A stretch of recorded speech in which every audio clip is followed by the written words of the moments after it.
and youngest and new WBC heavyweight champion of the world, Michael Tyson.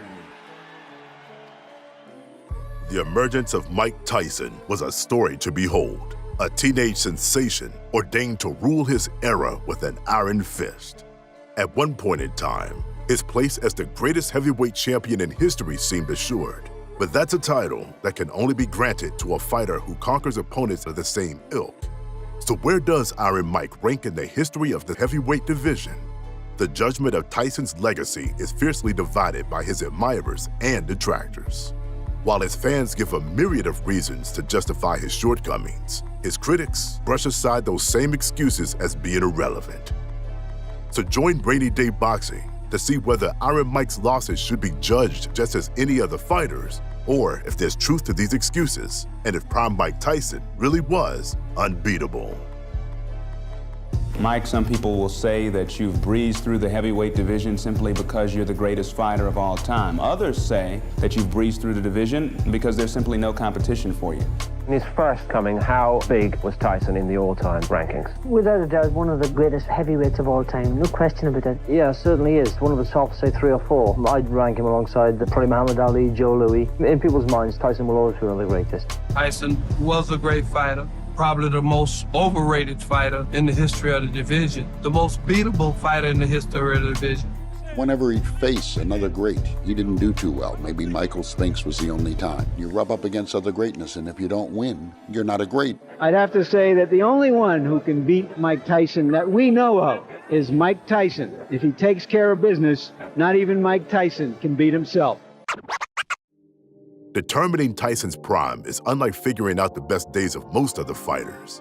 His peak was not when he was most physically capable, but rather when he was completely focused on his craft and without distractions. Mike was a very programmed fighter. He had to have things repetitively drummed into him. Everyone remembers the knockouts, but what made Tyson more than just a hard-hitting brute? Tyson was well-trained in closing the distance between himself and his challenger. Tyson is dangerous with guys that just move because he walks you down. He has nothing to worry about. And he eventually gets close and he puts his hands on you. Anticipating every shot, he preemptively moved his head to invite his opponent to throw a punch and create an opening.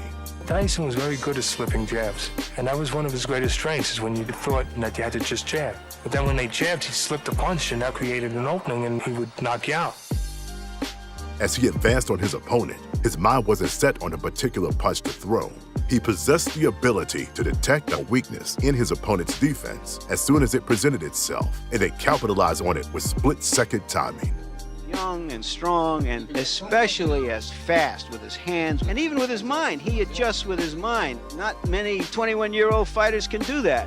Mike worked his way in with a stiff jab, evaded his opponent's counters until they were backed up on the ropes, and then with bad intentions, he unloaded rapid combinations. If Tyson hits you cleanly, he hurts you, but it's crucial he use his other skills. Get low, work his way inside, and get those lightning-fast hands into play with blurring combinations. Even after missing, he maintained his balance, advanced forward, and continued throwing punches until he found the target. Oh, another big left hand. You saw a few seconds ago, one of the things that makes Tyson so special, he threw a tremendous left hook, missed with it, and didn't go off balance. Always in position to punch. Leaping in with punches is generally considered a no-no in boxing, as a fighter is in danger of being caught when coming in. But Tyson lunged in with such speed and a balanced foundation, as well as a tight form, that was often devastating for those he hit. Tyson got a lot of springs in the leg. He got quicker steps. He bend down and he jump out just like a cobra. He's on top of you. He throwing the 2 or 3 shots in. This is how he usually get one of the shots in. A crucial and often overlooked component that made Prime Tyson so effective was the bounce in his footwork. He had incredible balance and a quick shifting stance. On the balls of his feet, he was continuously adjusting, always looking to plant his feet in a better punching position. He lunges in with the left hook. Tyson very cleverly slips it, comes back in a punching position, and lands a left hook. The loss of this small part of his game made the biggest impact on his later performances. Tyson bouncing around. When Tyson starts bouncing on his feet, that's when you got to be wary, because he's very good up on his toes. Tyson by no means was a flawless fighter, He wasn't nearly as busy while infighting as he should have been, and clinching always offset his momentum. Even in his prime, he never fought to escape a clinch, but took measures to avoid them.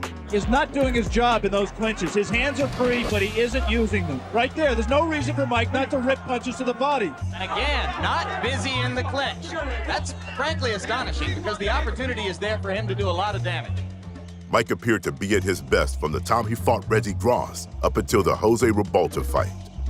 Going by how he looked in those performances and by studying the footage of his training camps for those fights, his elusiveness while advancing on his opponents and quickness of feet were at an all-time best. You can see him do things each fight a little better, a little sharper than he did in the previous fight. He exhibited head movement and hand speed never seen before from a small come-forward fighter. So how did this then seemingly unbeatable juggernaut supposedly go from a well-schooled prodigy of pain to a reckless brawler in a few short years? A lot of heavyweights out there have potential, but if you don't dedicate and put every ounce into it, there's no way that you could accomplish. There was perhaps fighters greater than me that never had the chance because of their discipline. And if it could happen to them, then it could happen to me too. To understand the downfall, we have to go back to his origin, to a time when he was consumed with the desire to perfect his craft. A legendary union was formed when trainer of champions Cus D'Amato opened his doors to a 12-year-old delinquent named Mike Tyson. It was there, in a rural Catskills town, that Mike was cocooned in a diligent regimen, locked away from the world and its distractions. I turned my whole life over to boxing. I turned into a complete animal. I turned into a disciplinarian. This guy brainwashed me. He broke me down and rebuilt me. I was just like a total different person. Half mad and half blind and all trainer, and had this impact on every fighter that he had ever trained. Cus D'Amato now had an obsessive pupil who was determined to please him and longed for his approval. The pair worked day and night, harnessing Tyson's raw power and speed to become the peekaboo style's ultimate creation. Tyson worked very hard, and he was a sponge. He wanted to learn everything. If he didn't wind up in Catskill, I don't think with all that power he would have been world champion. The technique that he learned to use that ability was very, very important. The physical part of boxing is so minor that most people would never believe it or accept it. Because in my opinion, the mind and emotions are about 75% of boxing. I was a sick perfectionist as a kid. That's my whole life. That's all I did was look at boxing, watch boxing, read about fighters. I always wanted to make my mentor happy. That's my main goal in fighting. The man to my left is, of course, Cus D'Amato, and his young fighter, 17 years of age, Mike Tyson. A terrific young heavyweight, a remarkable puncher. Mike Tyson and I, we were both trying to make the Olympic team in '84, and I was in awe. And I realized the reason why the guy was so good, he was a hard worker. He worked harder than everybody, and that's the first guy I ever watched work out and felt that he worked harder than me. Here we go. Bombs away, Jimmy. Let's watch this carefully. Because Tyson in the blue is a bomber. He's trained by no other than Cus D'Amato. And there it's all over. 15 years old. I think we should all remember that name, Mike Tyson. We need a great heavyweight champion. This guy could be the real McCoy. In 1985, Tyson finally emerged from the Catskills into the pro ranks. Debuting as a teenager, Mike was a boy amongst men. But in the ring, Tyson was the man. Sometimes I get excited over a fighter like Mike Tyson, a young heavyweight. A Mike Tyson fight is like a ticking bomb. It could be all over at any moment. Advantage. Goodness, the right to the head, and it's all over. Despite having stellar 30-second knockout performances night after night, Tyson dreaded the following mornings after his fights, as Cus would berate Mike for everything he did wrong. After the fight, I always come down early to run or something, and he'll be down there. Then we sit down, we have breakfast, we talk, and he told me, you did this wrong, you're gonna get knocked out, you do this. You're gonna fight a guy that's not afraid to throw the punch, and he's gonna hit you, you're gonna go down. But then next thing I come down, I catch him talking to somebody on the phone, and he said, the kid looked rather awesome, didn't he? You know, to other people, he would tell me, he would never tell me how good I looked.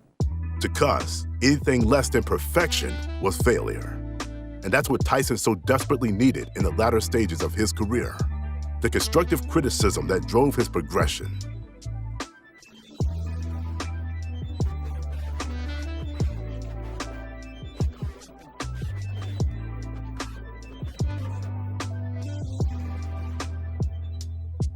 I believe he will be the youngest heavyweight champion of all time. And if he remains dedicated, interested, and without any distractions, I believe that eventually he will go down in history as the greatest heavyweight champion we've ever had. Before his 20th birthday, Cus D'Amato died. Tyson was once again emotionally alone. The keen disciple lost his devoted mentor in what would prove to be a pivotal moment in his life. I lost that belief in myself once Cus died. I just lost that when I lost my mentor, I lost my friend. All that stuff died when they died. You lost a dear friend in Cus D'Amato not too long ago, and a lot of people thought you might not come down here and fight. You were quoted as saying Cus would have wanted it that way. Well, most definitely. Things happen. We all have disappointments, but we can't let these things stop our lives. We have to go on. Kevin Rooney was entrusted to be Mike's new trainer. He was the most logical choice for the job, as he had been personally educated on the peekaboo style by Cus D'Amato. How important is Kevin Rooney to you? You seem to listen to everything that he says to you. Yeah, because he's my trainer. That's the job. I don't consider that I'm better than anybody, but I don't consider anyone is better than me. When I'm on the heavy bag with Michael, I'm working on his form. I tell him you're not moving enough, because you got to move at least 3 times. Certain punches. You throw a straight punch, you move 3 times. You throw a hook, you move twice. Okay. You bring it up, you bring it down. Taking nothing away from Rooney, but Cus had no equal. To Tyson, his word was gospel. Kevin Rooney supported Cus's efforts, but he could only hope to maintain a dedication and drive in Tyson that was destined to dwindle. And in the meantime, young Tyson continues to bring a sparkle to the eyes of boxing promoters. Tyson's knockout punch is the reason he is storming through the heavyweight division, and it is hard to ignore. This boy is tough. Hooks to head and body, and he's just a perpetual motion machine so far. This isn't going to go too long. Mike Tyson is the heavyweight that the world has been waiting for. There is a solid shot. Mike was still in the embryonic stage of his career, but as a teenager, he was already the finished product. It was the belief of managers Jim Jacobs and Bill Caton that by arranging Tyson to fight every month, he would constantly be in training camps, living the Spartan lifestyle. He remained in the Catskills, as it was quickly becoming the only setting in which he could find refuge from the many temptations that fame began to offer him. Boxing is your profession. Is it everything for you? At this particular moment, yes. The beginning of Mike Tyson's career was guided perfectly. From the trainers, the training, the promoting, Team Tyson was the perfect team for boxing. Of the 3 champions, who would you like to fight and why? Fight anybody my trainer put me in with, because I'm confident I could beat any fighter in the world. A year after D'Amato's passing, Mike Tyson viciously seized Trevor Berrick's belt, fulfilling his mentor's prophecy and becoming the youngest heavyweight champion in history. With a right left hook, and he goes down, and he's counted out. We've got a brand new heavyweight champion of the world, Mike Tyson. I was coming to destroy and win the heavyweight championship of the world, which I done. And I'd like to dedicate my fight to my great guardian, Cus D'Amato. And I'm sure he's up there and he's looking and he's talking to all the great fighters and saying his boy did it. He's smiling, that's right. With the dream accomplished, Tyson's debt to Cus had been paid. He was finally able to indulge, and his determination in the gym immediately began to wane. I made a lot of mistakes when I was a young kid. And I never had anyone say, hey, Mike, you need to put your money away, or Mike, you have to behave this. I never had that. I was just a young kid with a lot of money, led to run wild. When you were in your prime, like when you beat Trevor Berbick, were you doing anything back then? Just drinking a lot. Would you go clean for camp? Yes, for camp. Like once fight's over? And yeah, I'm an animal. Wild, yeah. Previously, Tyson used sparring sessions to simulate real fights. He was to operate to the best of his ability, as he would in an actual match. Now, they were merely a means to lose the fat he had gained in between fights. His daily sparring footage during his championship reign was in stark contrast to the ones 2 years earlier. His high output and constant angles were now replaced with a willingness to engage in clinches and a flat-footed stance. Punch out. Break. Nothing happened. That was bad. Okay, I gotta move my head. I got hit today. I got a black eye. Oh God, Cus is gonna be mad at me if he see me do this. If he see me get hit, I can't make that happen. I got to spar and do better tomorrow. It was just everything was on being perfect. The examples of him allowing his spar partners to tee off on him would never have occurred under Cus's watch, as Tyson longed for his constant admiration. And those regressions in sparring were also evident during his fights. couple of things that went a little bit astray for the champion in the past couple of weeks. He missed 3 or 4 days of training. That's never happened before. And when he weighed in yesterday, he was 3 or 4 pounds heavier than he has been. When you lose that lack of interest, fighters start to give you hard time, to give you problems. These guys are not giving me problems anymore. The bounce in Tyson's footwork had already begun to deteriorate, and with it, his subtlety when closing the gap between himself and his opponent. He allowed his advances to become predictable, making himself susceptible to timed counters. I'm surprised there's not a lot of head movement from Mike Tyson. He's just walking directly in front of Tony Tucker. His punches were wider now. His arms started to stretch and extend more when hooking. In earlier fights, after missing a punch, he would pivot his feet to a better position to throw a follow-up punch. Now, after a miss, he more often just planted his feet, made no adjustments, and then threw the same punch regardless if his opponent was still there. In the past, when Mike was extended to the distance, he fought with a sustained attack for the entirety of the fight. But in both of his unification fights, he coasted to the final bell after failing to take his opponents out within the first 6 rounds. This guy hasn't won a round, but the rounds right now here are going to be a little stinky, you understand? So this guy ain't doing nothing, he's just letting them tie you up. Iron Mike was at his best when he was most eager to wow the crowd, a desire that began to diminish even as early as 1987.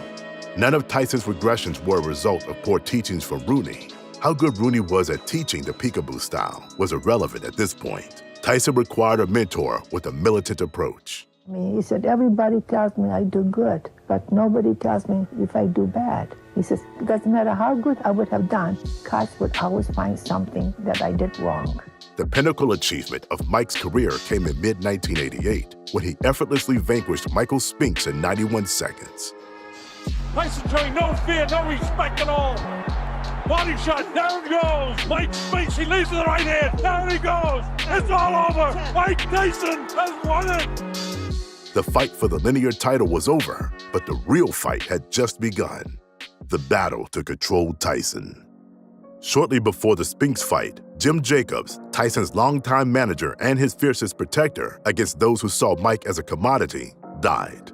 Outside influences now freely swooped in like vultures to fill the void. Then Jim Jacobs died. That created the opportunity for Don King to move in on a very confused 21-year-old kid and manipulate him into becoming part of Don King's empire. Cuz once told me, I never forgot that. He said, hey, there's animals disguised as human beings out here. You're not sophisticated enough to decipher the two.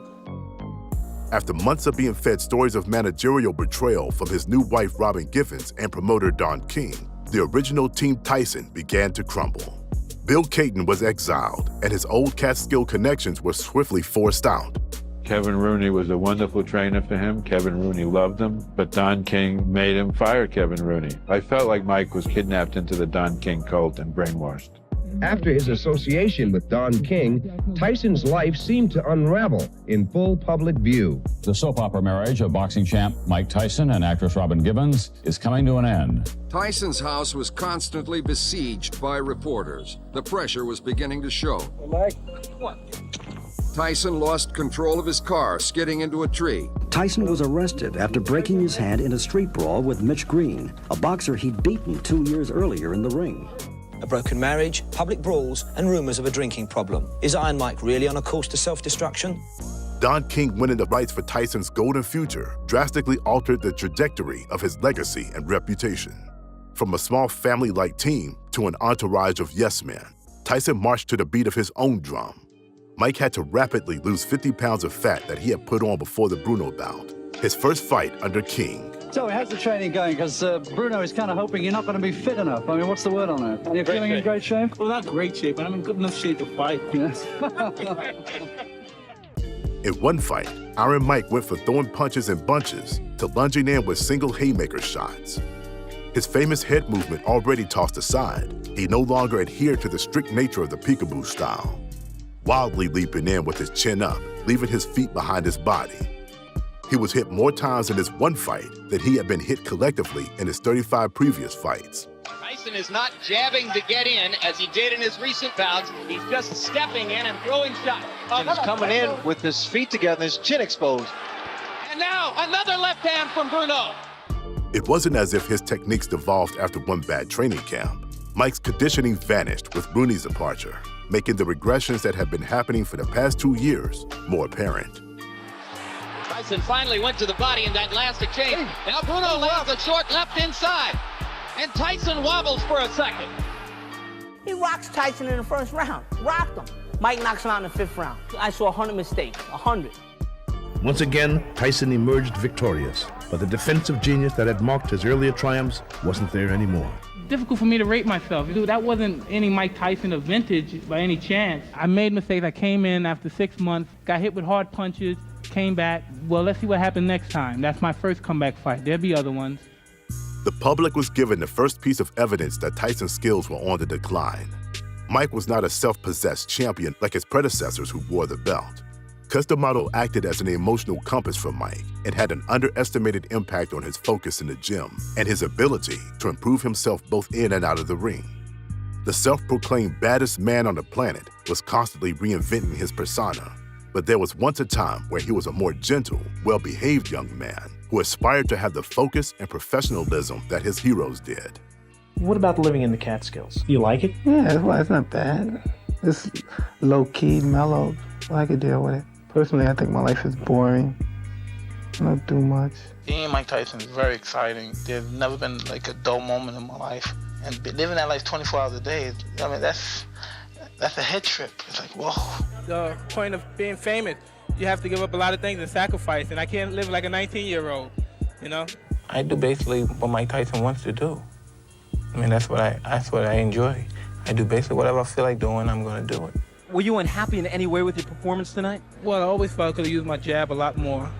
And there's a lot of other things that I saw just now, just watching those few seconds that I made a mistake on, but I won't tell you or the viewers at home either. We'll work on them at the gym. I could be anybody in the world and fighting. I'm not talking about going in there and master jab and slipping side to side. I'm talking about going in there and fighting. Mike's demons that Cuss had worked so hard to tame and control were now uncaged.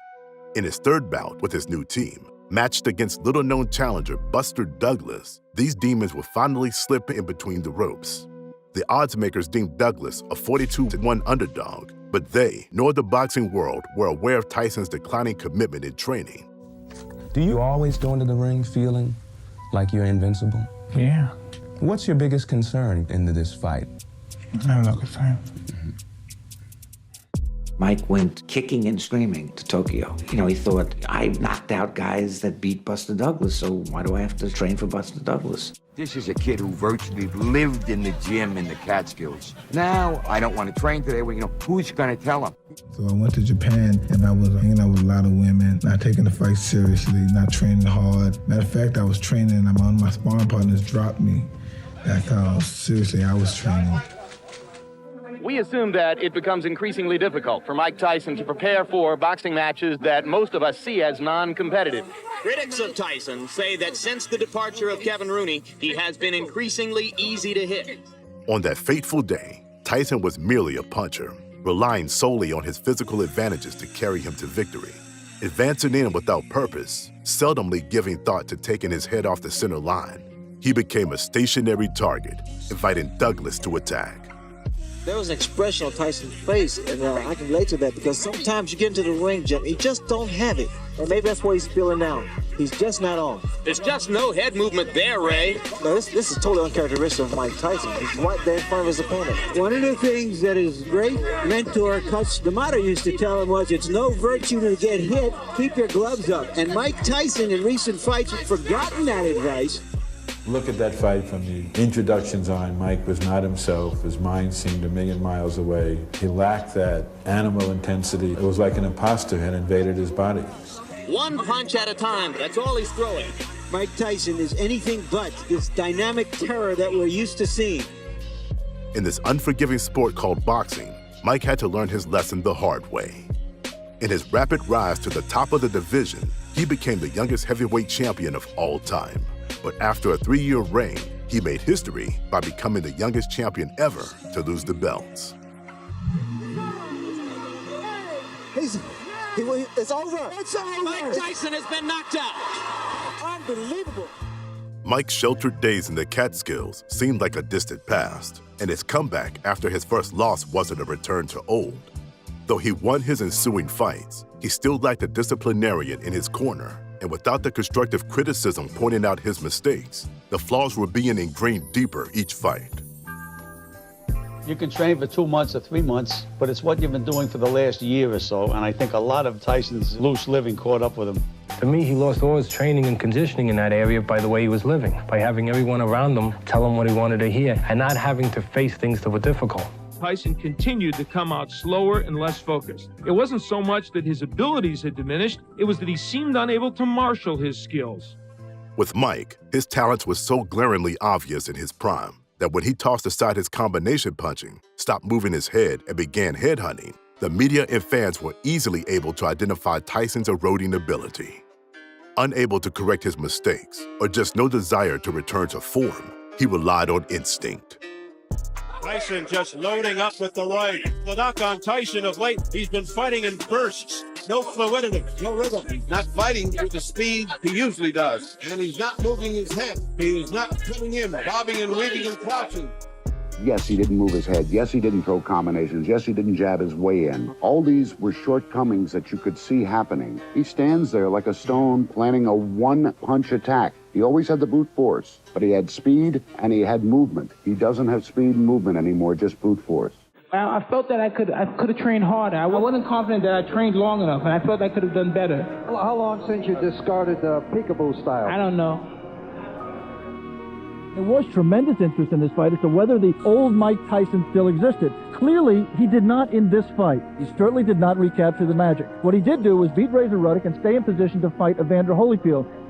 The Tyson-Holyfield fight that was originally scheduled in 1991 never happened, as Mike Tyson spent the next 3 years locked up in an Indiana prison.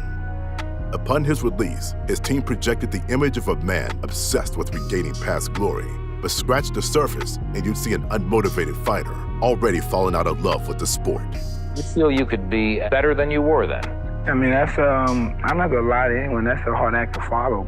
I don't think no human can be the same after 3 years, especially laying off. We naturally get older. We never can be like we used to be. Tyson's comeback is reminiscent of when Muhammad Ali returned to the ring at the same age after nearly the same amount of time off. An older Ali had to change his style after his layoff. He could no longer rely on his dazzling foot speed as an assurance of victory. I knew I wasn't the same guy I once was before I went to prison, but I knew I could fight. I could still punch hard, and I knew if I hit him, I'd knock him out. As I've told Mike on many occasions, man, when you got out of jail, all you had to do was clean your act up, man. You could have been the greatest thing since sliced bread. But no, Coach, I want to roll like I want to roll. The variety of punches he utilized had lessened, and the use of angles was gone. In his first 4 fights, there were no examples of Tyson throwing a jab in an attempt to gauge distance or disrupt his opponent's rhythm. His feet would cross over more often, weakening his lateral movement and inhibiting his ability to cut off the ring. This version of Iron Mike dealt poorly with the pressure that Buster Mathis and even Peter McNeely put on him. He let them swing at him on the ropes, where pre-prison Tyson would have circled off to their side. He isn't moving, and he's letting McNeely get away with an awful lot of pounding. Tyson has to bring back the memories of 5 years ago when he used to be so elusive, and he'd make guys miss, and he'd slip punches and create openings, and he would take away the guy's reach advantage by slipping the punch and moving inside. We haven't seen that. Be defensive, and again, Tyson continues to miss. And missing again, and missing again.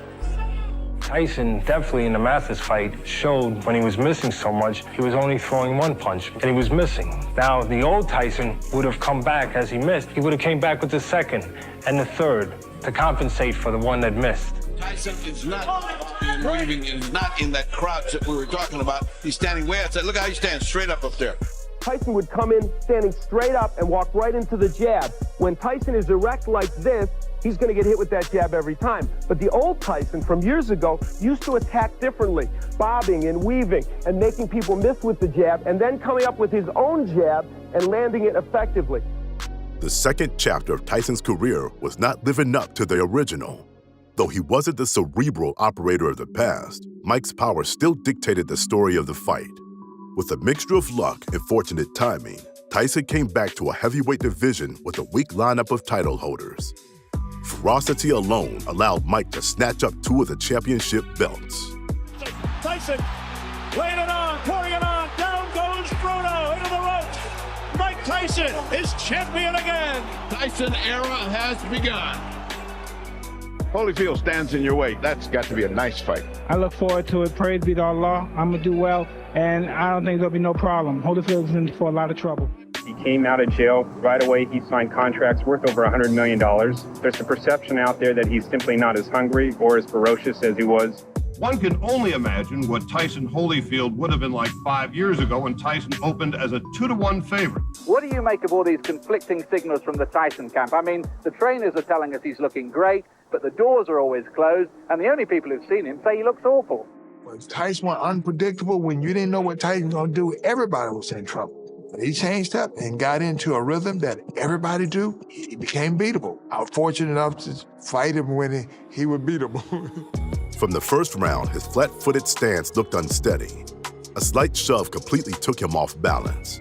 By the second, his speed was gone, and he appeared sluggish. Mike relied heavily on a jab, the straight right-hand combination in the fight, a very textbook-style combo that Mike didn't employ often in his peekaboo days. He continually led with haphazardly thrown left hooks, missing Holyfield when he made little attempt to avoid punches. Even throwing solitary lead straight rights, tactics that would seem bizarre to a Mike Tyson from 10 years earlier. But it was mostly a lead left hook or step in 1-2, a repetitive game plan that became predictable very quickly. Wild left hook by Mike Tyson. Tyson may be trying too hard to land a home run bomb here right early. Mike can't throw them one at a time. Mike's got to get back into combinations. He's got to get 1, 2, 3, 4. One at a time is not going to get it done. Elusiveness was no longer ingrained in Tyson's psyche, as none of his offense was followed with any head movement. It's difficult to determine whether his defensive reflexes had faded because there wasn't even an attempt made by Mike to evade Holyfield's punches. He's not bobbing and weaving like he has, and it's coming in pretty straight up. When you come in after a long retirement fight, as Ali did with Frazier, it was a different Ali, it's a different Tyson now. It's unfortunate for Evander Holyfield that even though he took care of business against Tyson and against the opponent who so soundly dethroned him, that there's still a debate as to whether he's ranked above Mike Tyson. When other champions lose their belt, speculations aren't made as to whether their skills were deteriorating, but rather fans just accept that the fighter was beaten by a better man. For a lot of people, Mike Tyson was a hero. Young people, he was going to be their great heavyweight champion, much as Joe Louis was and Jack Dempsey was and Muhammad Ali was. With the infamous events in the rematch, Tyson's fall from grace was complete. Another 18-month layoff would follow. Tyson finally wised up to what Don King was doing with his finances and split with the promoter. When he returned to the sport this time, he now had to live with the pressures of being the most vilified athlete in the world. Tyson's extremism, when channeled correctly, allowed him to train until all hours of the night and study the fighters of the past relentlessly. This asset that was once harnessed for good ultimately turned self-defeating in the real world. I put so much of myself into boxing, my emotions and everything. That was magnificent, that was great. But then when I came to life, it was disastrous. I feel sorry for the guy because there's a guy who was sort of kept into a coffin corner, showed him a lot of tapes, never let him out to the public. He's having trouble handling the outside. Inside that ring, he's a happy individual. Outside, he's got a big problem. I was bitter towards boxing, so I really didn't care anymore. I also decided to be champion. I don't think I'm gonna get into money. Do you enjoy boxing and think about it all the time? You have to love it to be the best at it. You have to love the sport. If you only go in there for the money, you can only reach a certain status. Champion of the world, Mike Tyson. Then I'll illustrate my reign with bloodshed and pain. Then everybody will fear me. With an emotional state that was becoming increasingly unstable, Tyson was now a caricature of what he once was. Just a few years of living a tumultuous lifestyle seemed to be aging Mike quickly, and his advancing age had left him without speed. His legs were a dead giveaway that the longevity and explosiveness were no longer there. He stumbled after that wild miss off the right hook and almost went down. There's one. Two big misses. Have you ever seen Tyson this reckless, this careless? Against Franz Botha here, he had lost every round until he showed he could still get it done with one numbing right hand. What's different to Tyson now? The rapid head movement that he used to have, he doesn't have that anymore. The 33-year-old Tyson will never be a young assassin again. A lot of people are saying this guy will fight with more of an act of desperation. As a flawed, aging fighter, Tyson just showing no speed whatsoever. This is not even half of Tyson. He may not be the same baddest man on the planet from the late 80s, but they want to see him nonetheless. Yeah, Lennox Lewis. Lennox, I'm coming for you. Lennox is a conqueror. No, I'm Alexander. He's no Alexander. I'm the best ever, and I'm just ferocious. I want your heart. I want to eat his children. Praise be to Allah. Tyson still talks a good game, but he doesn't have the boxing talent anymore, bottom line. At one point, Iron Mike fought for his place in history, but that time had long passed when he signed to fight Lennox Lewis. Mike was far from the fighting demon of yore. In his previous fight, Tyson looked slower than ever, ponderously shuffling around the ring. In hindsight, it boggles the mind how they were able to sell Tyson in this state as having any chance of victory. 14 years ago this month, knocked out Michael Spinks. Are you a better fighter now? Maybe I'm not as good a fighter as I was 14 years ago. I already stamped my legacy in the immortal history of boxing. 234.5. This Al is a little heavy. Yeah, I personally thought that Mike Tyson didn't look like he was as cut and as ripped as we might have expected. In my opinion, this weight is not a good weight for Mike Tyson. It's way too heavy. This is not the 21-year-old Tyson. He's not the same as he was 14 years ago. Lewis perhaps is as good or better than he was a dozen years ago. He developed slower than Mike did. I wasn't in any kind of great shape. I didn't have a great psychological shape of mind to beat anyone, but I knew I would get a large sum of money. From the opening bell, it became increasingly clear the man once known as Iron Mike was history. Lewis, jab, Tyson, not busy. Mike has no workout put right now. He's got to throw punches. Lennox Lewis is standing there doing what he wants. Mike offering up almost nothing in return. Mike not jabbing his way in, just walking in. Another good right-hand shot for Lewis. Tyson not doing much of anything. How many right crosses can Mike Tyson take? Target practice. Handy from a baby. This is easy for Lewis. Outside and front, getting more so. Big shots from Lewis. Appearing to be in slow motion, Tyson was finished in the 8th.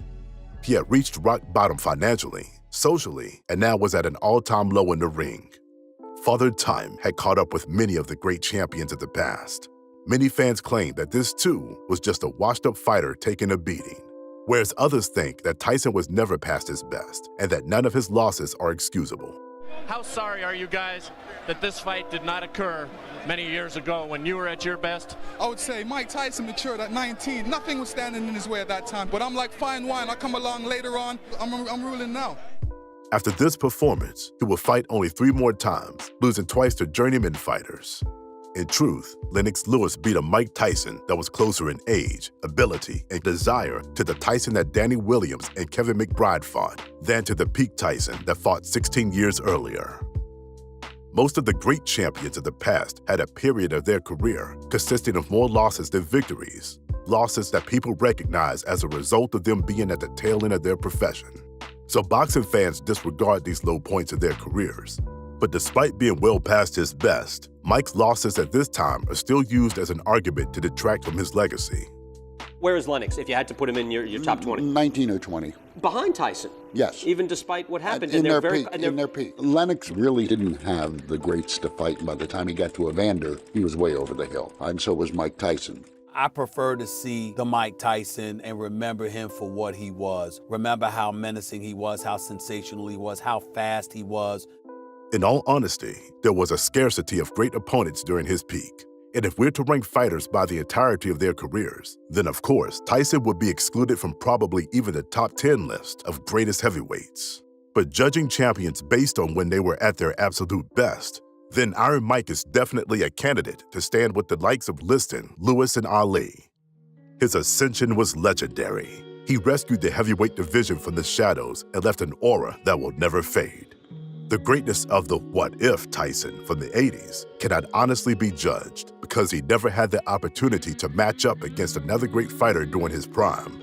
But because no fighter holds a victory over the dedicated Mike Tyson that was truly at his best, the mystique of just how great he was at his peak will be a question forever unanswered. We mustn't forget the Jack Johnsons, the Jack Dempseys, the likes of Rocky Marciano, Floyd Patterson. Tyson ranks amongst the greatest heavyweights of all time, no question about that. He proved in his first career, if you like, that he was an awesome fighter. What I often get from people regarding Tyson, the notion of what he could have been. Mike Tyson could have been the greatest of all time. He certainly had the skills at one point in his career. People have compared his punching power to guys like George Foreman and Joe Frazier, saying he punches the same, but he's so much faster. Is the narrative of Tyson's losses being a result of a lack of discipline, an honest theory made by those who have studied and examined Tyson's history thoroughly? Or is it just hopeful reasoning that has circulated on the internet and been picked up by every Tyson mega fan to excuse their favorite fighter's failures? Hopefully, this video will have cleared things up and made it easier for you to decide whether Mike Tyson should be included or excluded in the discussion for the greatest heavyweight of all time. June 27, 1988. It was the most awesome heavyweight fight I ever saw in my life. That night, he reached his peak. Lewis, on his best night, could not have beaten Mike Tyson that night. I think that Mike Tyson certainly is one of the better heavyweight champions of all time. The problem is, how do you judge him when he's come at a time when some of the other heavyweights out there seem to be suspect? Never in history has there been an athlete for whom so many excuses have been made to explain away defeat, as is the case for Mike. I don't think he would have fared well with a Joe Louis. I don't think that Marciano would have had trouble with him. Real good fighter. Again, I say nobody around to challenge him.